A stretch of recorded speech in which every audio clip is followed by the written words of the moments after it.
I met Glenn in jail. I remember giving him a handshake the last time I seen him. This was in Central North Correctional Center, December 2017. You know what? Is Glenn? It says rest in peace, big guy Glenn Davis. He was one of the better guys I met in the jail. They call it provincial. Yeah, and it was a long. Even though we weren't there too long, I wasn't there too long. He got 2 years plus a day or something like that. They sent him to the feds or the federal penitentiary. I met him up in Penetanguishene. He was on one of the worst units I've ever experienced throughout my whole time in jail. We were the two only white guys on the whole range. Everybody else was black, pretty much. But yeah, but you want to keep going on about that, like, buddy, I'm gonna send Buddy to jail. It's what he deserves. I make too much goddamn money. When I seen how bad that jail was, for real, I was like, why in the fuck am I here? And that's what people thought about me when I came in there. I was like, why is Buddy even in there? He ain't Glenn Davis. 2007 Harley Davidson Sportster, 1200cc, 5,700 kilometers, asking 7,500. Parked for winter. Glenn Davis. I can see him riding that bad boy.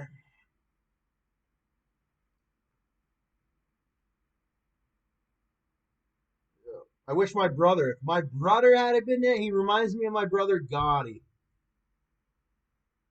That's why I won't go to that jail. That fucking it makes me mad just to even see Glenn Davis, sort of. Not at Glenn Davis. It just I don't know. I don't know. Ross. I think Glenn Davis needs to get. I don't know. He's friends with the blacks. I'm not friends with the blacks. But I have pictures with black people.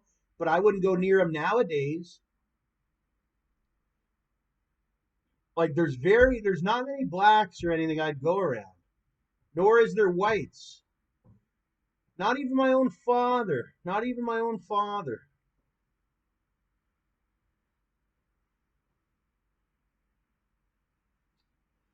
Oh, Cell 111, I liked him. Glenn Davis, I liked him and shit, but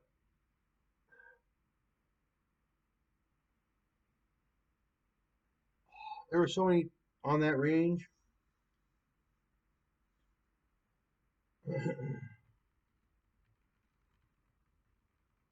And I would say I would do this and say I would do that, but I don't even want to say I would do this and say I would do that because it's that bad. It's horrible. There's a new thing they don't even listen. I know my story was kind of big, but let's be real. There's a new story every shift at the Central North and all the other correctional centers. Mine's a story of a kid that went there, got out, and is doing pretty good on the internet and doing pretty good at his own apartment out on Lake Huron. But some people don't make it out of there. Some people, I chipped my tooth in there, lost a piece of tooth in there. Luckily, it never, well, if you know anything about dental, you got the enamel. It just knocked a little enamel. It didn't get any of the main tooth out, so it's an easy fix, sort of. So there was no tooth knocked out, but I did get severely. It was a severe chip. I'll admit it was severe. I remember walking out these exact gates. This is where they release you at. When you get released, it's a big process. You think it's like home free, you're released, but no. They like to hold on to you by a thread and slowly let you loose. Like they bring you, they call you out of the main thing. So and so for discharge or something. You got to be looking, or they'll leave me in there. Whatever. I don't know. Maybe they'll come get you. They were never ones to come get me. I had to fucking be on them. But I'm sitting at the window all morning waiting for them, and then you finally get them. They get you and they bring you out. And you walk out with a woman, and then you have to go through like 3 different search things again, or some weird thing. You have to sit and you like 3 different holding cells.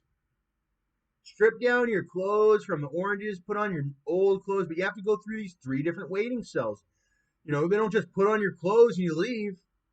You put on your clothes, you go to a cell. Or, no, first you're in a cell, then they call you one by one or what have you out of each cell or out of that cell. You take off your clothes and put on your street clothes, they call it, like the clothes you went to jail in, whether it be at court or if you got locked up and just went in. Then they put you in a cell to hold you in there. They look different than these cells. This is the main range cells, like the actual long-term range or whatever, where you actually sleep and whatnot. Then they put you in another cell. You're in there for another 30, 45 minutes waiting to get out with your street clothes on. Then they slowly walk you on this and that. Oh, this is the place. This is where they strip you down completely naked.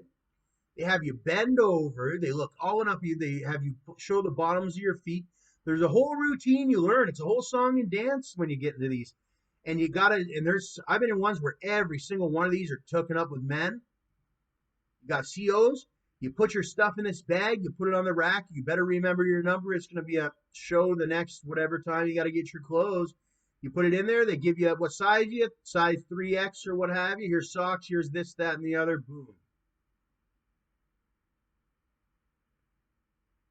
I even had to go there to pick up my property. It's a big thing, eh? So I got released. I don't know. Sometimes they release you at the courthouse. You got to go all the way there to pick up your property. And I had to go to pick up my property. A lot of my important documentation, like my ID and all that, was there. I had to pick it up. And we had to travel a long way up. This one is north of Barrie in Penetanguishene. It's this. Luckily, I had Helen and Carolyn. Because when I ended up in Milton, I had to take the dang go bus to Milton back and forth. And you know what I had to do? I had to tell them. Um, I says, hey, I just got out of here. I don't have no money. Take me to Milton. And he did it. And then when I got out of the jail to get my stuff, I says, hey, I just got out of the correctional center. They told me you're giving me a free ride back. He says, no, I'm not. I said, yeah, you are. And he did it. And he had to do it. I said, I just got out of prison. I said, they said that you would give me a free ride. He said, no, they didn't. I said, yeah, they did. I said, call your manager and tell him. I said, I don't got no else way to go home. I can't fucking live out here in Milton. There's nothing out here but a jail and a hotel next door and a McDonald's. So he drove me back. Thank God for that guy. He drove me back to wherever it was, Saga, I think. It was horrible.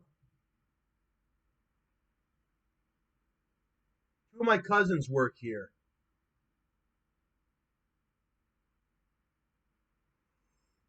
But I love my two cousins. One's a guy, one's a woman, and they look exactly like each other.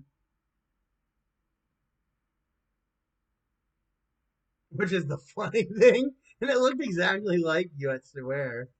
But I didn't kill it. It fell out of her. And its head hit the ground.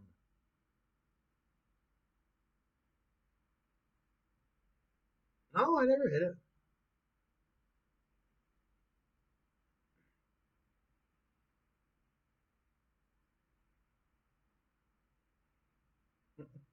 It looked like just like him, but it wasn't wearing any glasses. It even had eyes like it wears glasses, but it didn't. Because the guy had glasses or whatnot.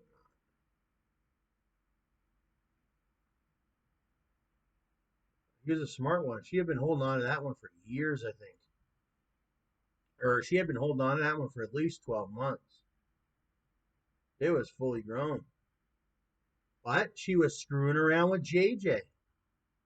So, no wonder. That will be the death of her, that JayJay.